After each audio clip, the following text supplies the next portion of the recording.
তোমরা দেখবে এখন ইয়ামিনের কার্টুন। একটু পরেই শুরু হয়ে যাবে ইয়ামিনের কার্টুন, দেখতে এনজয় করো। পানির নিচে ডলফিন টাপে জঙ্গলের মতন, হে যাবে জঙ্গলের মতন। পানির নিচে ডলফিন টাপে জঙ্গলের মতন, হে যাবে জঙ্গলের মতন। গ্রামে সবচেয়ে দুষ্ট ছেলে ছিল ইয়ামিন। সে সারাদিন নানা রকম মজা আর দুষ্টামি করে বেড়াতো। তবে একদিন সকালবেলা তার বাবার মুখে শুনতে পায় ভয়ানক এক খবর, তার খতনা করানো হবে। ইয়ামিনের বাবা তার মার সাথে বলছিল, শোনো ইয়ামিনের মা, ইয়ামিন তো বড় হয়ে যাচ্ছে, ওর খতনা করাতে হবে বুঝছো। আমি হাজমকে বলে রাখবো, তুমি ইয়ামিনকে রেডি করে রেখো, ও যাতে আবার পালিয়ে না যায়। ঠিক আছে, কিন্তু শহরের সবচেয়ে ভালো হাজম দিয়ে ইয়ামিনের খতনাটা করবে, ইয়ামিন যেন ব্যথা না পায়। হ্যাঁ হ্যাঁ, দরকার হলে সোনার ছুরি দিয়ে ওকে খতনা করানো হবে। আচ্ছা আমি যাই তাহলে, ইয়ামিনকে ভালো মতো খাইয়ে পরিয়ে রেখো। বাবারে, খতনা যে কত কষ্টের সেটা আমি ছোটবেলা টের পেয়েছি। এখনো মাঝে মধ্যে স্বপ্নের মধ্যে কে যেন আমাকে খতনা করে দিয়ে যায়। আর আমার বাবু সোনাটার এখন সেই ভয়ানক দিন দেখার সময় এসে গেছে, আমার ভাবতেই তো ভয় লাগছে। আচ্ছা যাই, বাইরে গিয়ে চা খেয়ে আসি। ইয়ামিন এই ভয়ানক খবর শুনে অবাক হয়ে যায়, তার খতনা করানো হবে। ইয়ামিন প্রথমে বুঝতে পারে না। বন্ধু রাসেলের কাছে গিয়ে জিজ্ঞেস করে, রাসেল, খতনা মানে কি রে? এটা কিভাবে করে? ও, এটা তো খুব কঠিন জিনিস। তোর সামনে কিন্তু অনেক বিপদ রে ইয়ামিন। একটা হাজামের কাছে তোকে নিয়ে যাবে, আর ওই হাজাম তোর শরীরের একটা অংশ কেটে ফেলবে। তারপর ওখানে ব্যান্ডেজ করে রাখতে হবে, আর তুই ঠ্যাং ঝুলিয়ে রাখবি। কিন্তু কিসের অংশ কেটে ফেলবে? আরে সে কথা বলতে নেই, আমার লজ্জা লাগে।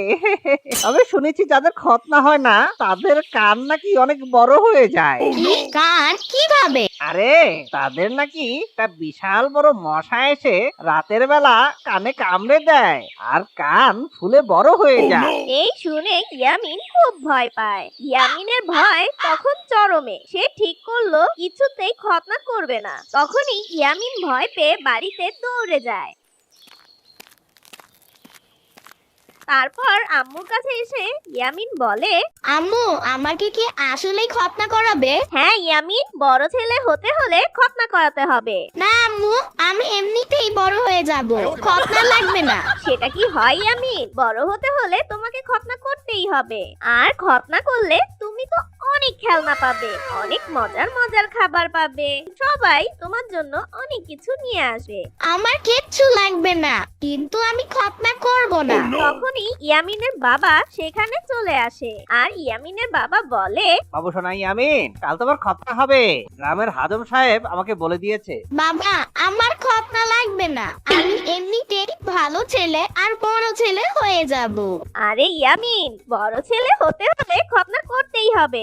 তুমি কি জানো, খতনা করলে ছেলেরা সুস্থ থাকে আর ঠোঁটে অনেক শক্তি আসে। তখন তুমি একটা সুপার হিরো হয়ে যাবে, জানো? না আম্মু, আমার বড় ছেলে হতে হবে না, আমি কিছুতেই খতনা করব না। রাতের বেলা আচ্ছা ইয়ামিন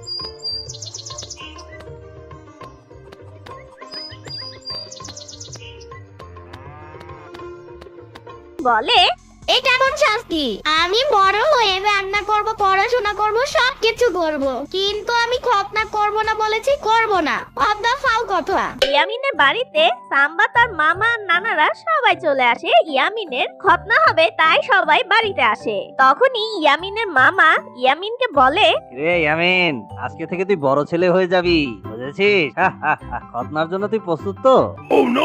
আমার কোনো প্রস্তুতি লাগবে না, আমাকে ছেড়ে দাও। ইয়ামিনকে তখন হাজমের কাছে নিয়ে যাওয়া হয়। হাজম খুব হাসি খুশি একটা লোক। তাকে দেখে ইয়ামিন বলে, হাজম চাচা, আপনি কি সত্যি এটা করবেন? আমাকে আজকে খতনা করিয়ে দিবেন? আরে ইয়ামিন, তুই তো দুষ্ট ছেলে, কিন্তু খতনা করলে তোকে সবাই বাহাদুর বলবে। তুমি সবার চোখে সুপার হিরো হয়ে যাবে। বাহাদুর ছেলে হব মানে? যারা খতনা করে তারাই হচ্ছে আসল হিরো, তারা বড়দের মতো হতে পারে। এই কথা শুনে ইয়ামিন কিছুটা শান্ত হলো, কিন্তু কাজ শুরু করার আগেই হাজম মজা করে বলল, তবে ইয়ামিন, মনে রাখিস, যদি তুই চিৎকার করিস তাহলে তুই কিন্তু অনেক বেশি ব্যথা পাবি, আর রক্তও বের হতে পারে। আচ্ছা ঠিক আছে, তাহলে আপনি আমার হাত পা দড়ি দিয়ে বেঁধে রাখুন, যেন আমি দৌড়ে না পালিয়ে যাই। এ কথা শুনে ওখানে সবাই হাসতে থাকে।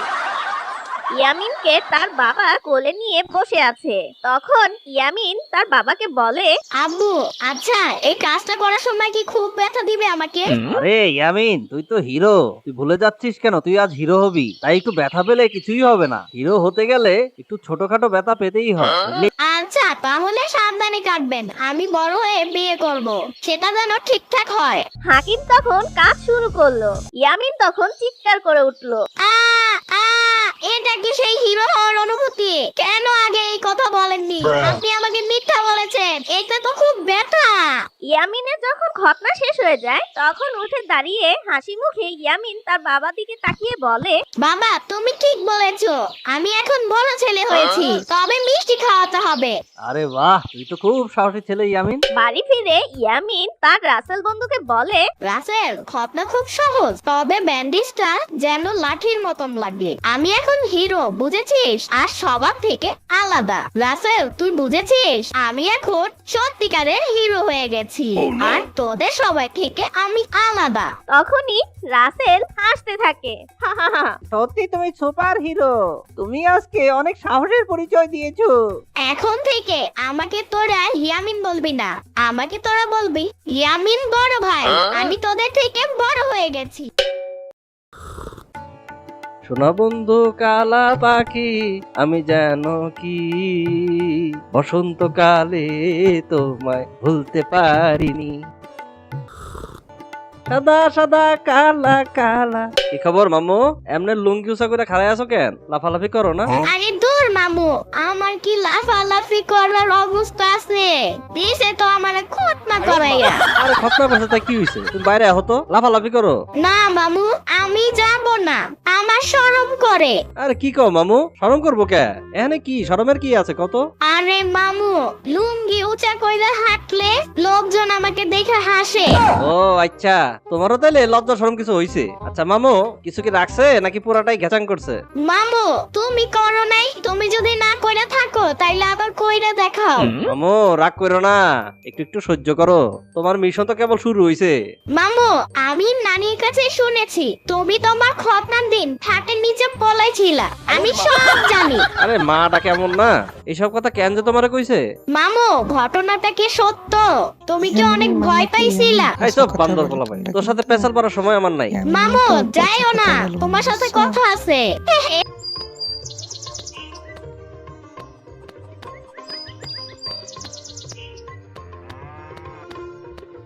তুমি বলে সুন্দর গান জানাও, একটা গান গাও তো। না।